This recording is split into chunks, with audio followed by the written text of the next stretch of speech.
어머님, 저희가 자주 못 찾아뵙다고 이러시는 거예요?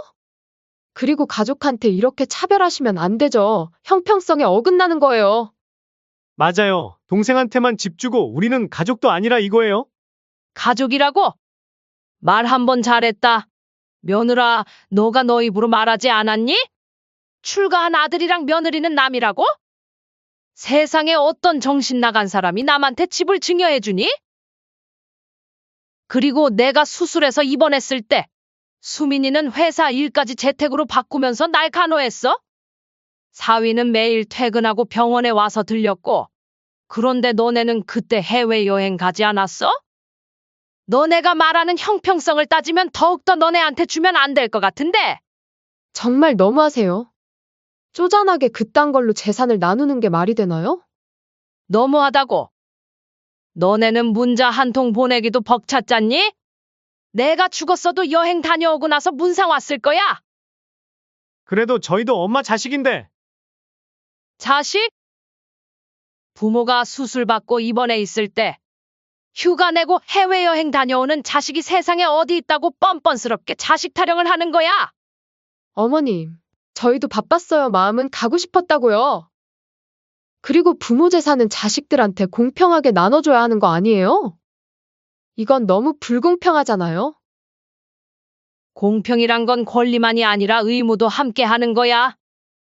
너희가 자식 노릇도 안 하면서 자식 권리만 찾으려 하니 가증스럽구나.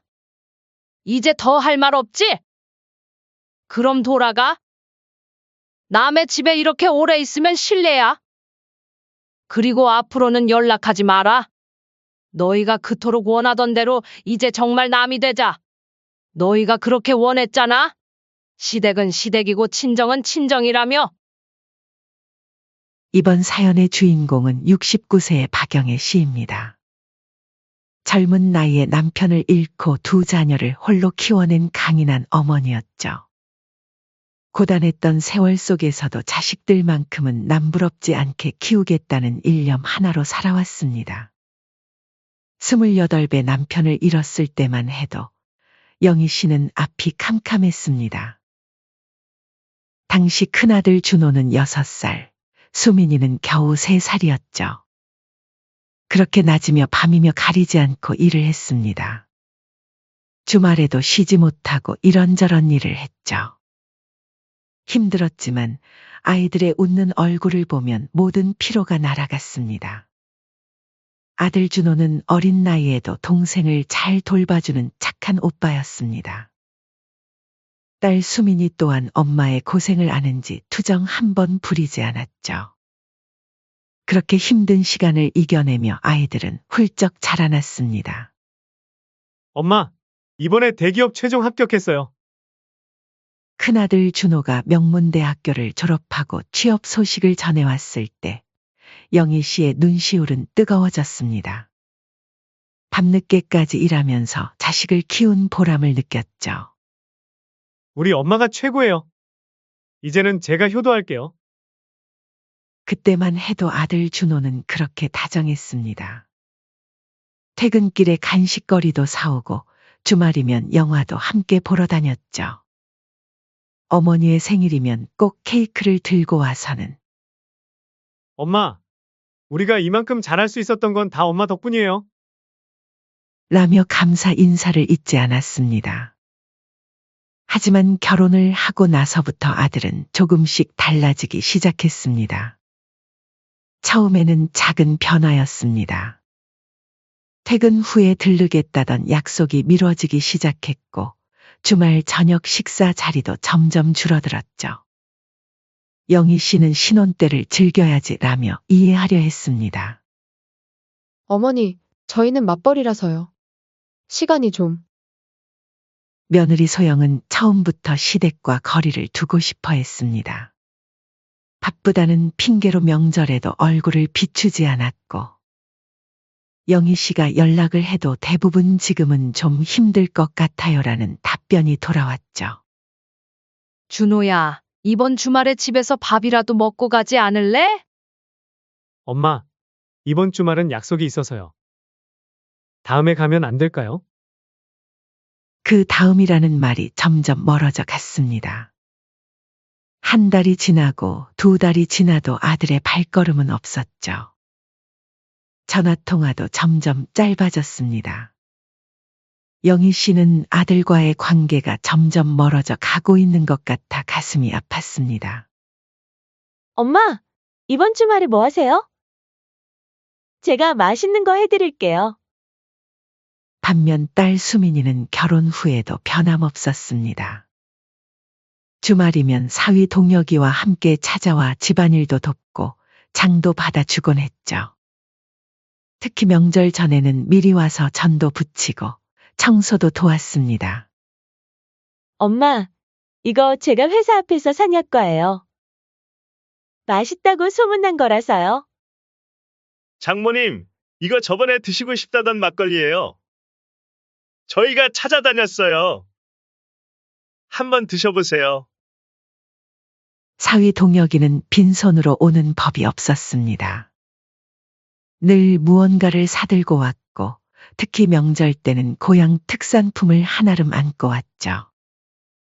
제가 흘려서 말한 음식 취향까지 기억하고 있는 그의 마음 씀씀이는 영희 씨의 마음을 따뜻하게 했습니다. 엄마, 생신 축하드려요.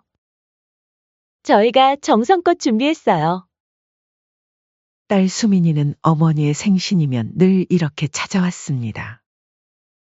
정성스레 준비한 음식들로 상을 차리고 케이크에 촛불도 켜주었죠. 어머니가 좋아하는 미역국을 끓이고 사위동혁은 상차림을 도왔습니다. 때로는 수민이가 직접 케이크를 만들어 오기도 했죠. 장모님, 올해는 저희가 케이크를 직접 만들어 봤어요. 맛있게 드세요. 하지만 아들 부부 자리는 늘 비어 있었습니다. 생신상을 차리면서도 영희 씨의 눈은 자꾸 현관문으로 향했죠. 시간 되면 갈게요. 너무 기대는 하지 마시고 저희 빼고 보내세요. 혹시나 하는 마음으로. 하지만 그 문은 열리지 않았습니다. 엄마, 오빠한테는 연락 없었어요? 딸 수민이가 조심스레 물었습니다.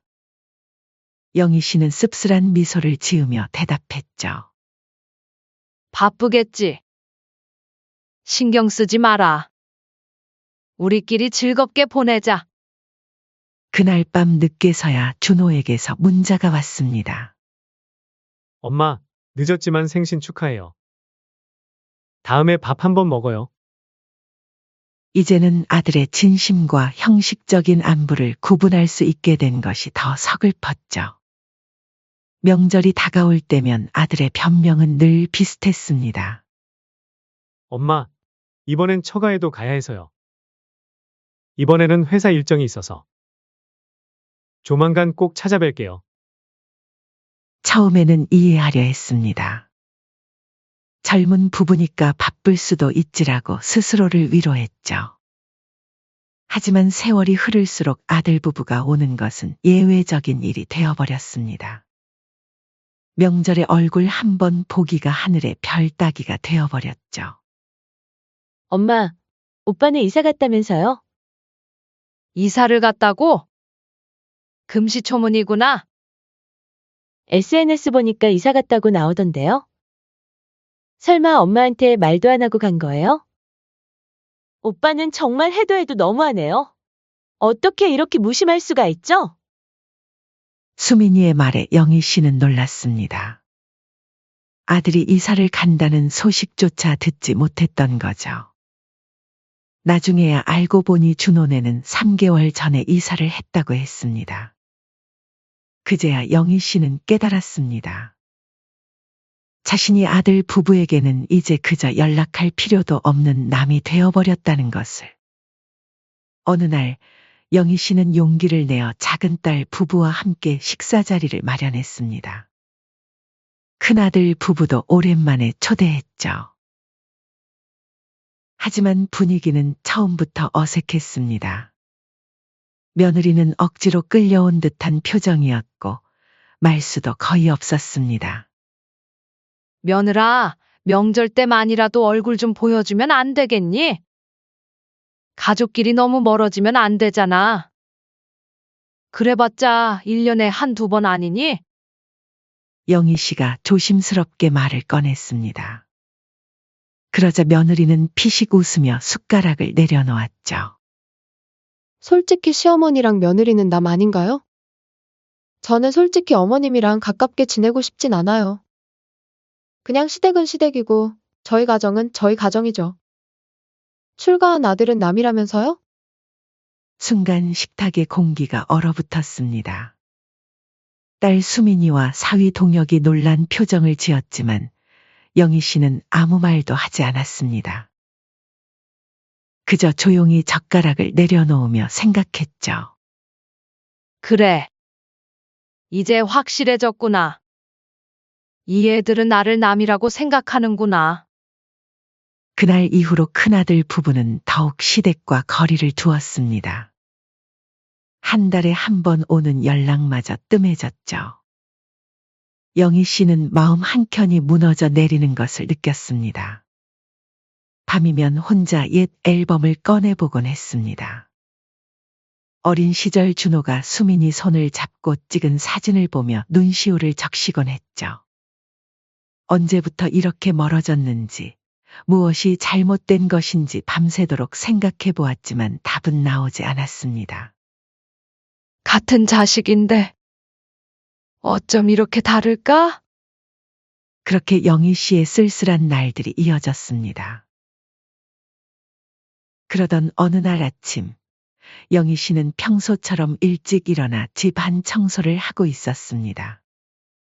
오래된 장롱을 옮기려다 그만 발을 헛디뎌 넘어지고 말았죠. 순간적인 충격에 허리가 아팠지만 괜찮겠지 하는 마음에 참았습니다. 하지만 통증은 점점 심해졌고 결국 걸음조차 못 걸을 지경이 되었습니다. 급한 대로 딸에게 전화를 걸었지만 받지 않았죠. 결국 혼자 119를 불러 병원으로 향했습니다. 구급차 안에서도 영희 씨는 자식들에게 걱정을 끼치게 될까봐 마음이 무거웠습니다. 응급실에 도착하자마자 의사는 심각한 표정을 지었습니다. 허리뼈에 금이 갔네요. 그동안 대체 어떻게 참고 사신 건가 싶은 수준이에요.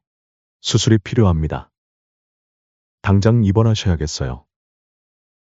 의사의 말에 영희 씨는 한숨을 내쉬었습니다. 병원비며 입원 기간이며 생각할 것이 너무 많았죠. 그때 마침 딸 수민이가 전화를 걸어왔습니다. 엄마. 전화 못 받아서 죄송해요. 회의 중이었어요. 수민아. 엄마가 지금 병원이야. 수술해야 된대. 전화를 받자마자 딸 수민이는 회사에 반차를 내고 달려왔습니다. 사위도 중요한 미팅을 미루고 병원으로 왔죠. 장모님, 많이 아프시죠? 일단 진통제라도 맞으셔야 할 것 같아요. 얼른 나으시면 장모님 좋아하는 한우 먹으러 가요. 두 사람은 영희 씨의 입원 수속을 밟고 병실을 알아보느라 분주히 움직였습니다. 수술 날짜는 일주일 후로 잡혔고 그때부터 수민이 부부의 병간호가 시작됐죠. 엄마, 제가 회사에 재택근무 신청했어요. 아침 저녁으로 병원에 있을 수 있어요. 수민아, 직장일에 지장 생기면 어떡하니? 엄마, 지금은 엄마 건강이 더 중요해요. 수민이는 노트북을 들고 와 병실에서 일했고 사위 동혁은 퇴근하자마자 병원으로 달려왔습니다. 둘은 번갈아 가며 영희 씨의 식사를 챙기고 말벗도 해주었죠. 그나저나 오빠한테는 연락했어요? 수민이의 물음에 영희 씨는 고개를 저었습니다. 바쁜 아들을 귀찮게 하고 싶지 않았죠. 하지만 수민이는 오빠에게 전화를 걸었습니다. 오빠, 엄마가 수술하셔. 허리뼈에 금이 갔대? 수술하는데 엄마 옆은 지켜야 되는 거 아니야? 자식돌이는 해야지. 하지만 돌아온 대답은 차가웠습니다. 회사 일이 바빠서 당장은 어렵다고 말했잖아. 엄마한테 내가 전화할게. 너는 신경 꺼. 그러나 그 전화는 끝내 오지 않았습니다. 수술 전날까지도 아들 부부는 나타나지 않았죠. 대신 문자 한 통을 보내왔습니다. 엄마, 수술 잘 되시길 바랄게요. 얼른 나으세요. 수술실로 들어가는 영희 씨의 눈가에 눈물이 맺혔습니다. 마취에서 깨어났을 때도 옆에는 수민이 부부만이 있었죠. 엄마, 수술 잘 끝났어요. 이제 좀 주무세요. 장모님, 저희가 계속 옆에서 지킬 테니까 걱정 마세요. 수민이는 병실 바닥에 간이 침대를 깔고 새우잠을 자면서도 한시도 어머니 곁을 떠나지 않았습니다. 사위는 매일 아침 출근 전에 들러 죽을 떠먹여 드리고 퇴근 후에도 들려 지극정성이었죠. 장모님, 병원 밥이 입에 안 맞으시죠? 제가 어제 본 반찬 가게에서 특별히 사왔어요. 엄마, 너무 걱정 마세요. 저희가 계속 옆에 있을 거예요. 한 달 가까이 되는 이번 기간 동안 수민이 부부의 정성은 계속됐습니다. 피곤한 기색이 역력한데도 둘은 늘 웃으며 영희 씨를 돌봤죠.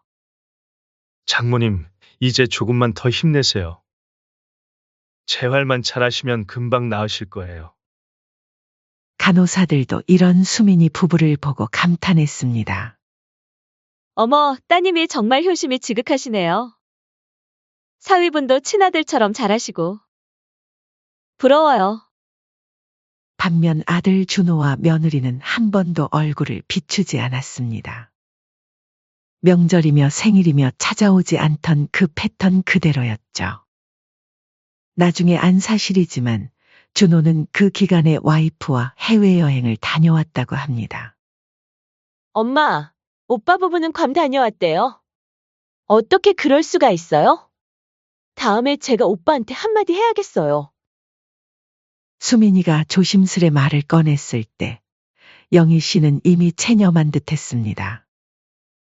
아니다 말을 해도 내가 하는 게 맞지. 네 오빠 원래 무심하잖니. 하지만 그 담담한 말투 속에 깊은 상처가 묻어 있다는 걸 수민이는 알 수 있었습니다. 그날 밤 영희 씨는 혼자 말없이 눈물을 훔쳤습니다. 엄마, 제가 모시고 살까요?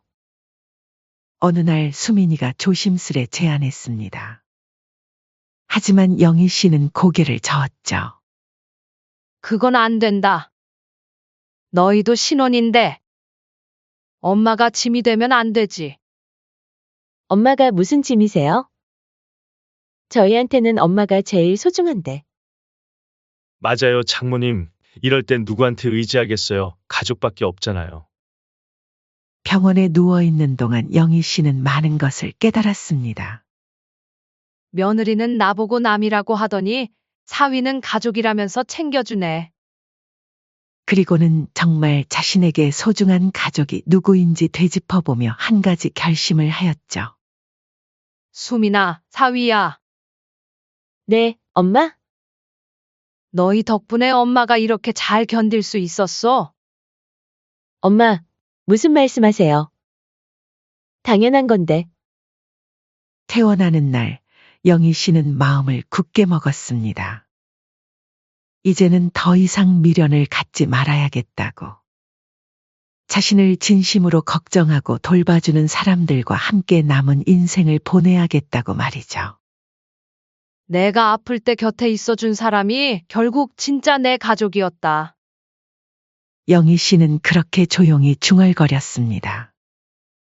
아들에 대한 미련과 원망이 교차하던 시간이 흘러가고 작은 딸 부부의 지극한 정성을 지켜보면서 영희 씨의 마음속에는 하나의 결심이 서서히 자리 잡아갔습니다. 그러던 어느 날 동네 부동산에서 걸려온 한 통의 전화가 그녀의 마음을 움직였습니다. 박영희님, 혹시 지금 사시는 아파트 매매 생각 없으세요? 시세가 많이 올랐는데. 현재 시세로는 8억대 후반까지도 가능할 것 같습니다. 그 말을 듣는 순간 영희 씨는 결심했습니다. 자신의 재산을 정리할 때가 됐다고 말이죠. 그동안 자식들 사이에서 공평하게 대하려 애썼지만 이제는 달랐습니다. 수민아, 내일 시간 좀 내줄 수 있니? 네? 엄마 어디 또 아프신 거 아니죠? 아니, 엄마가 너랑 도장 찍으러 가야 할 때가 있어서. 그게 무슨 말이에요? 도장이라뇨? 그런 게 있다. 내일 시간 좀 내주거라. 다음 날 영희 씨는 딸 수민이와 함께 변호사 사무실을 찾았습니다. 엄마, 갑자기 웬 변호사예요? 무슨 일 있는 건 아니죠? 수민아, 엄마가 이제 나이도 있고, 정리할 수 있는 건 미리미리 정리하고 싶어서. 도착하자 영희 씨는 조용히 서류를 꺼냈습니다. 현재 살고 있는 아파트를 작은 딸 부부에게 증여하는 서류였죠. 엄마, 이게 무슨, 너희들이 병원에서 그렇게 정성껏 간호해줄 때 엄마가 다 봤어. 밤새 간이 침대에서 쪽잠 자가면서도 내 손 한 번 놓지 않던 너희들을. 딸 수민이와 사위는 연신 고개를 저었습니다. 엄마, 저희가 뭐요? 저희가 더 죄송해요. 맞아요, 장모님. 저희가 받기엔 너무 과분해요. 저희가 장모님한테 해드린 게 뭐가 있다고 무슨 낯짝으로 받겠습니까? 하지만 영희 씨는 단호했습니다. 이게 다 내 맘이야. 내가 아플 때 날 지켜준 자식들한테 이 정도는 해야지. 재산을 저승까지 가져갈 것도 아니고 내 자식들 챙겨주고 싶다. 서류 작업이 끝나고 얼마 지나지 않아 어디서 새어나갔는지 이 소식이 준호의 귀에 들어갔습니다. 그리고 그날 저녁 영희 씨가 저녁 준비를 하고 있을 때 갑자기 현관벨이 울렸습니다. 엄마, 이게 말이 됩니까? 지금 당장 나와보세요. 문을 열자마자 버럭 소리를 지르는 아들을 보며 영희 씨는 담담히 말했습니다. 웬일이니? 아플 때는 코빼기도 안 비추던 우리 아들이 찾아왔네. 차라도 한잔 할래? 차는 무슨 얼어 죽을 차예요. 지금 그게 중요한가요? 수민이한테만 집을 사주시고 저한텐 왜 아무것도 안 해주시는 거예요? 준호의 얼굴이 불그락푸르락했고 그 뒤에 서 있던 며느리도 들어와 앉으며 말을 거들었습니다. 어머님, 이건 너무하시잖아요? 형평성이라는 게 있어야죠. 아니, 이제 와서 형평성은 무슨. 어머님, 저희가 맞벌이라 자주 못 찾아뵙다고 이러시는 거예요. 그리고 가족한테 이렇게 차별하면 안 되죠. 맞아요. 동생한테만 집 주고 우리는 가족도 아니라 이거예요. 가족이라고? 말 한 번 잘했다. 며느라, 너가 너 입으로 말하지 않았니? 출가한 아들이랑 며느리는 남이라고? 세상에 어떤 정신 나간 사람이 남한테 집을 증여해주니?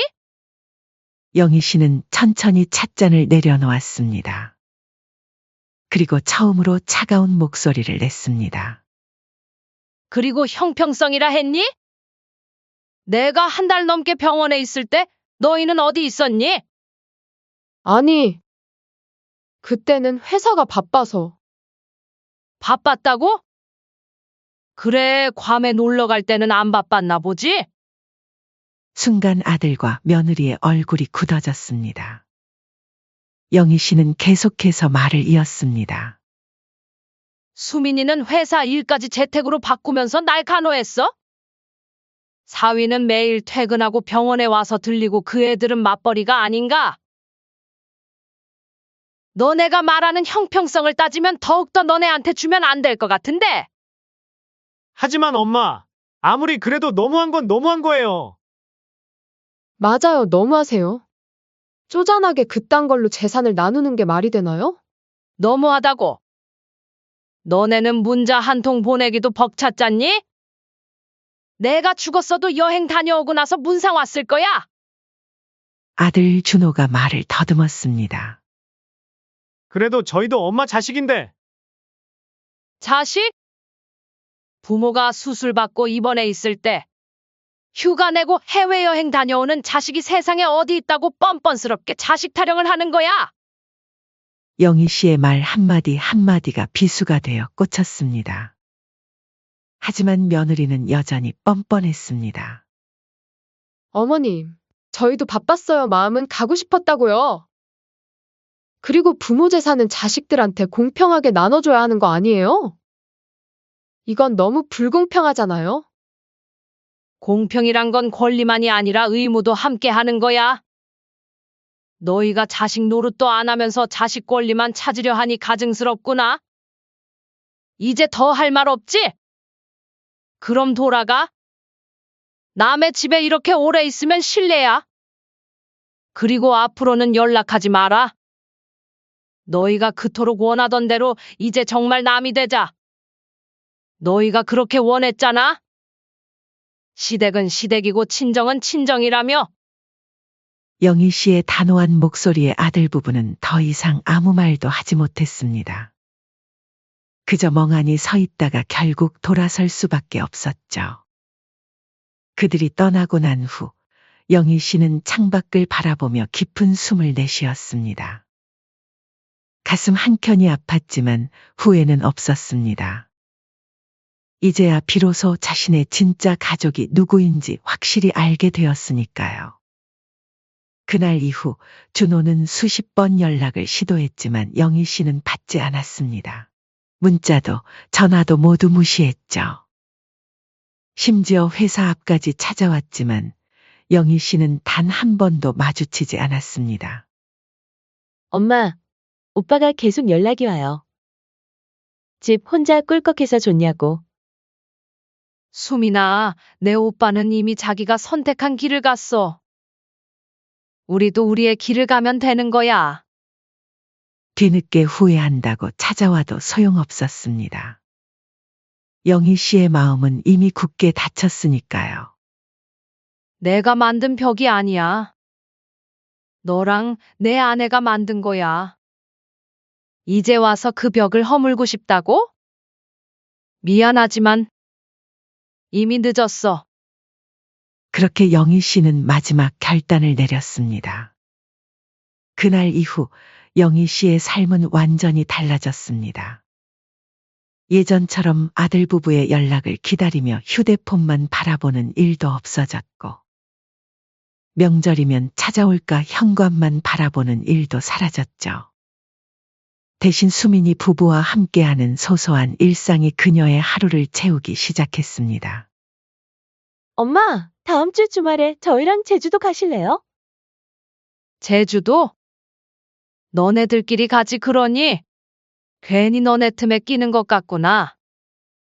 장모님 무슨 말을 그렇게 서운하게 하세요?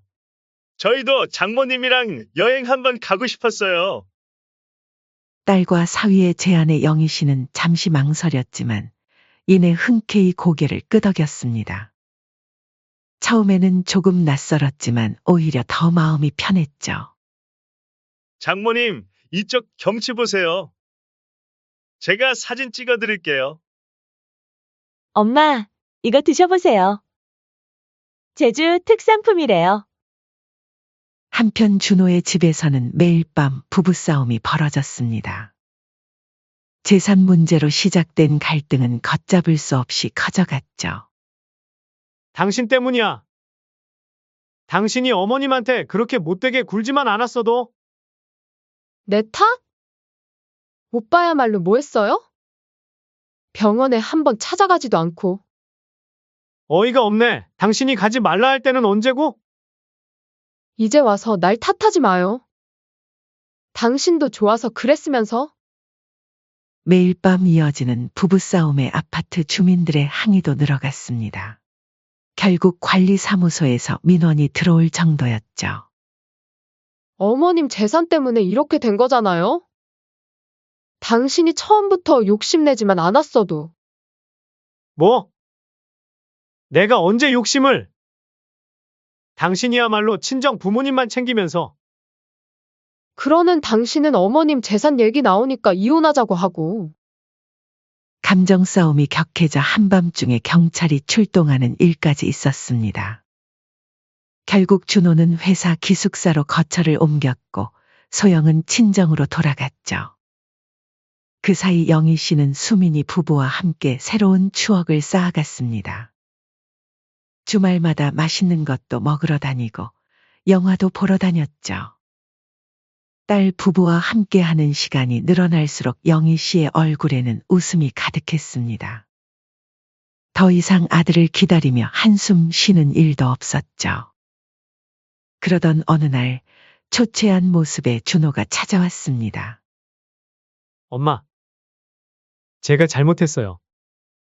이제 알겠어요. 제가 얼마나 못된 자식이었는지. 소영이랑도 헤어졌어요. 이혼하기로 했다고요. 이제 제가 엄마 옆에서 하지만 영희 씨는 차갑게 말을 잘랐습니다. 너무 늦었다. 이제 와서 뭘 어쩌자고. 엄마! 저 정말 잘못했어요. 한 번만 용서해 주세요. 용서? 내가 나를 버렸을 때 난 이미 다 잊었어. 준호는 무릎까지 꿇었지만 영희 씨의 마음은 움직이지 않았습니다. 일어나거라. 사람들 보기 좋지 않다. 엄마, 그리고 다시는 찾아오지 마라. 이제 우리는 완전히 남이야. 그날 저녁 수민이네 집에서 식사를 하면서 식탁에는 따뜻한 이야기가 피어올랐고 웃음소리가 가득했습니다. 한 달 뒤 며느리 소영이 찾아왔습니다. 어머님, 저희가 이혼하기로 했어요. 얼마 전에 들었다. 근데 그게 나랑 무슨 상관이니? 그동안 제가 잘못했어요. 이제 와서 생각해보니 이제 와서? 내가 나를 남이라고 했을 땐 언제고? 영희 씨의 차가운 말에 소영은 눈물을 흘렸습니다. 그래서 마지막으로 부탁드리는 거예요. 어머니 아파트 증여하신 거 철회해 주시고 저희도 나눠주세요. 그럼 저희도 이혼할 일 없을 거예요. 영희 씨는 비웃듯 웃었습니다. 지금 협박하는 거니? 끝까지 돈 얘기구나. 너희 둘 다 한결같이. 결국 준호와 소영은 이혼했고 재산 분할 문제로 법정 다툼까지 벌이게 됐습니다. 한때는 영희 씨의 자랑이었던 아들은 이제 낯선 사람이 되어 있었죠. 엄마, 오빠가 법원에서. 수민아, 이제 그만하자. 내 오빠 얘긴 더 이상 하고 싶지 않아. 시간이 흐르면서 영희 씨의 일상은 더욱 풍요로워졌습니다.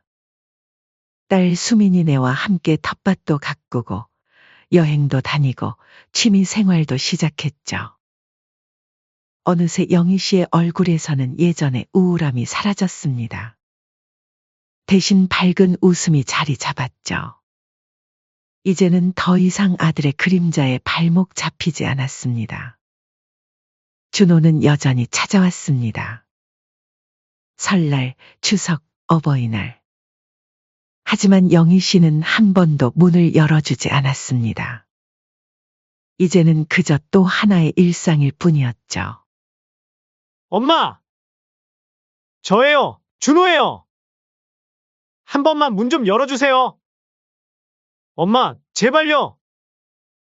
이제 제가 잘못한 거 다 알아요. 하지만 영희 씨는 이제 더 이상 아픔도 미련도 없었습니다. 마음을 완전히 비우고 나니 오히려 더 편안해졌죠. 피는 물보다 진하다고 하지만 때로는 과감하게 끊어낼 필요도 있다고 느꼈죠. 내가 아플 때 곁에 있어준 사람만이 진짜 내 가족이었다. 이번에 준비한 사연은 여기까지입니다. 부모 자식 간의 관계는 천륜이라고도 하죠.